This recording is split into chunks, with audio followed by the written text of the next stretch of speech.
Assalamu alaikum. I am Sanam Rajput and I am a psychologist. Welcome to my YouTube channel and please subscribe my channel and press the bell icon.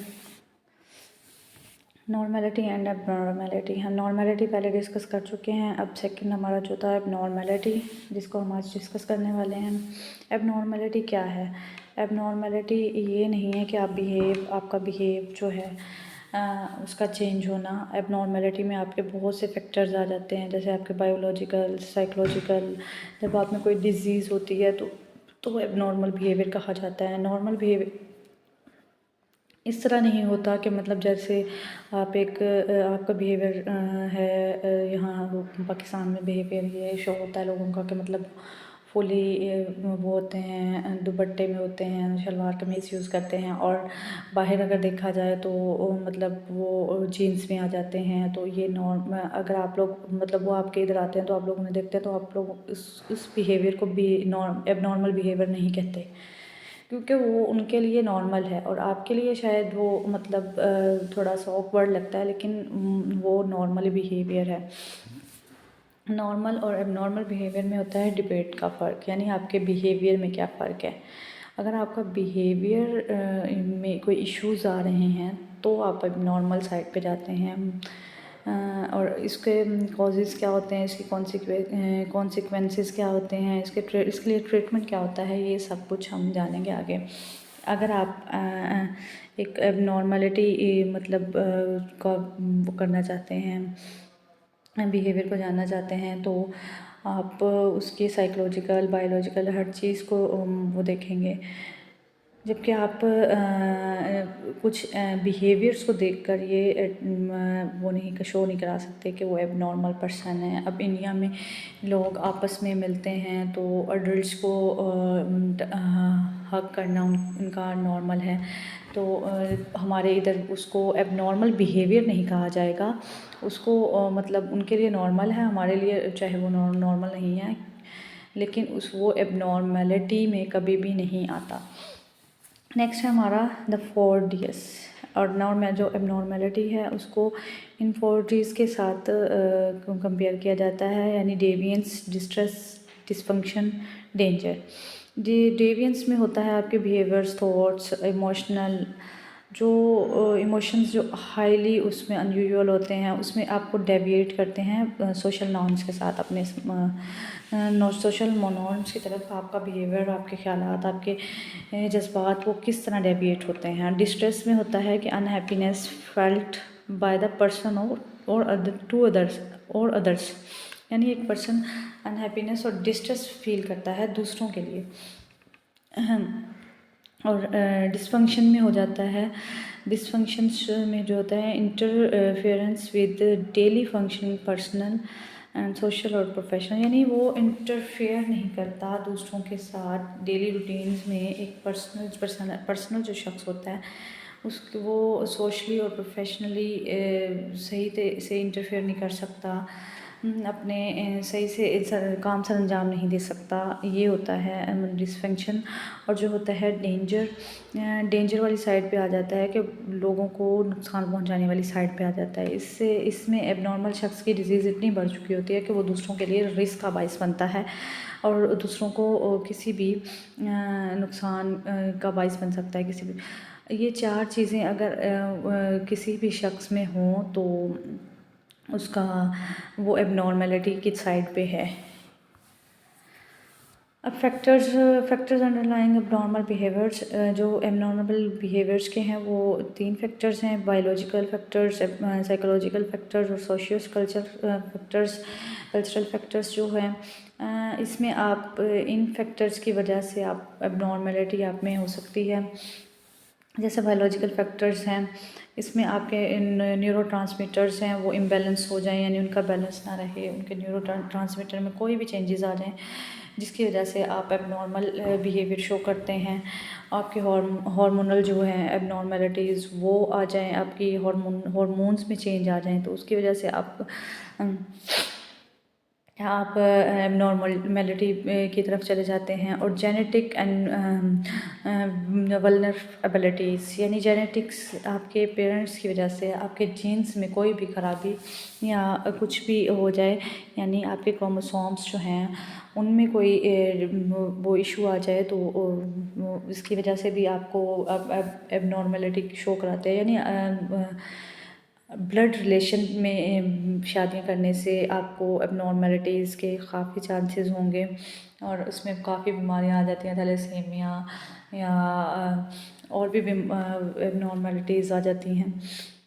और temperament, एक तो temperament होता है कि आपका मतलब आपका by birth ही है आपके अंदर टेम्परामेंट, उसे नॉर्मल टेम्परामेंट बोलते हैं। लेकिन वो नॉर्मल से जब बढ़ जाता है और आपके ब्रेन जो है डिसफंक्शन हो जाता है, यानी आपका ब्रेन सही तरीके से फंक्शन नहीं कर पाता, तो तब आप जाते हैं एबनॉर्मलिटी साइड पे।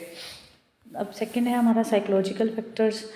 अब साइकोलॉजिकल फैक्टर्स में कुछ पर्सपेक्टिव्स हैं जो कुछ लोगों ने भी बनाए जो साइकोलॉजिकल तौर पर थे, जैसे साइकोडायनामिक डायनामिक तो आप जानते ही हैं कि साइको पर्सपेक्टिव जो है वो किसने पेश किया, सिगमंड फ्राइड ने पेश किया था। और उनके मुताबिक जो था आपकी उनकी जो साइको एनालिसिस था ईगो और सुपर ईगो पे था। उनके मुताबिक आपकी एबनॉर्मलिटी तब शो होती है जब आपके ईगो और सुपर ईगो में कोई भी वो आ जाए, डिफ़िकल्टी आ जाए या कोई भी ख़राबी पेश आ जाए जिसकी वजह से आप एबनॉर्मलिटी शो कराते हैं।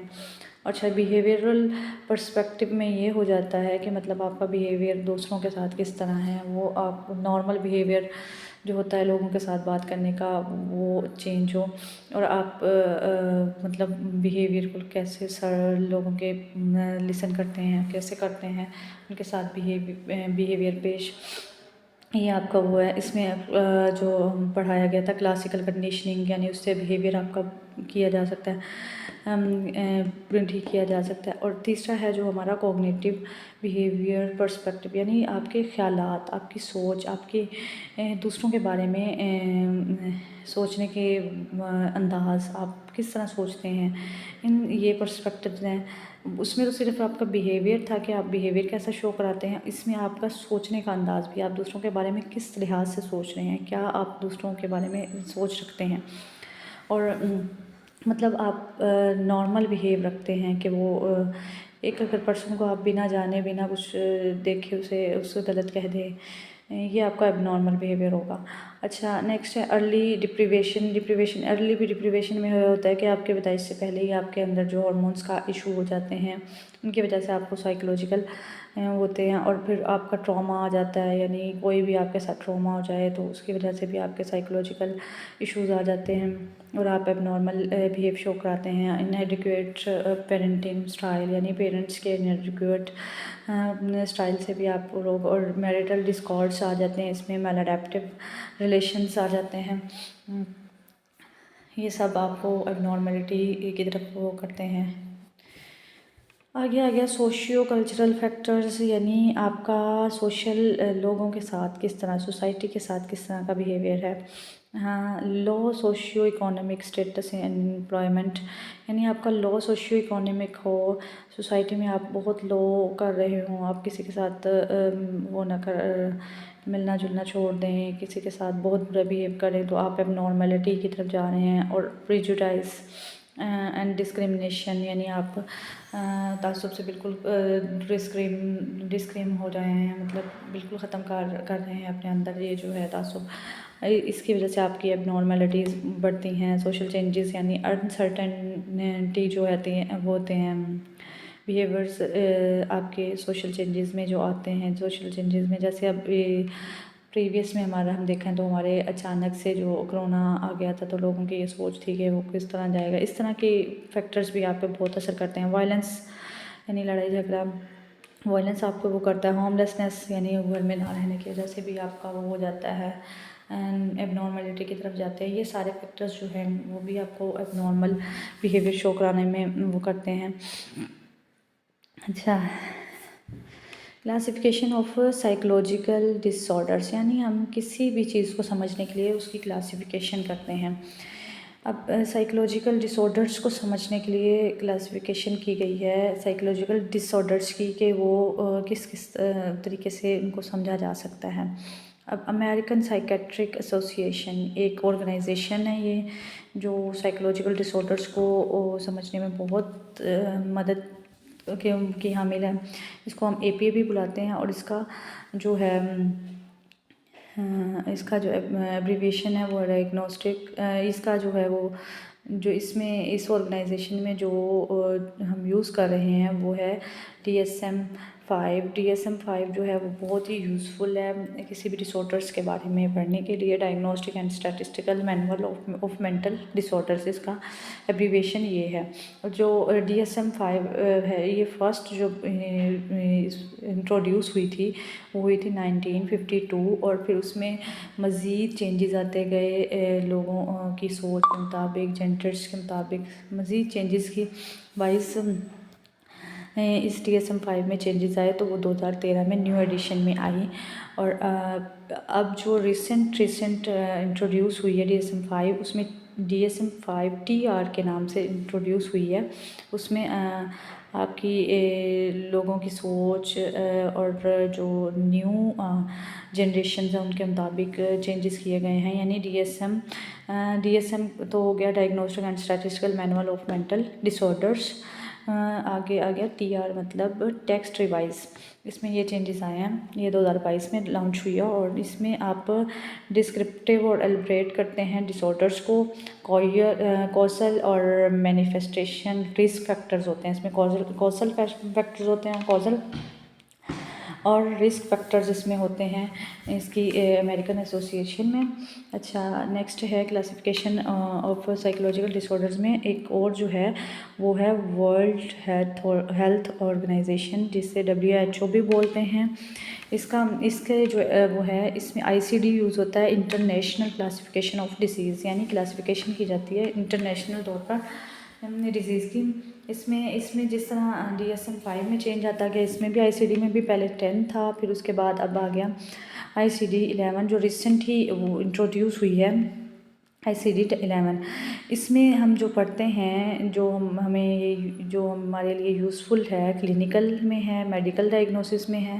जो इसका मेनली काम है वो क्लिनिकल और मेडिकल साइड पे वो करना है। और इंश्योरेंस और पॉलिसीज़ के लिए जो भी इंश्योरेंस, फैमिली इंश्योरेंस के लिए पॉलिसीज़ बनाई जाती हैं, उनमें जो होता है। इसमें तो ये था DSM में तो ये था कि डिस्क्रिप्टिव डिसऑर्डर्स और कॉजल मैनिफेस्टेशन रिस्क फैक्टर्स के बारे में पढ़ी जा रही है। और ये अमेरिका वाली साइड पे, मतलब अमेरिकन उस कंट्रीज़ में बहुत यूज़ होती है, यानी यूनाइटेड स्टेट में यूज़ होती है। और ये जो है ये पूरी वर्ल्ड में ऑर्गेनाइजेशन काम कर रही है इसी साइकोलॉजिकल डिसऑर्डर्स में।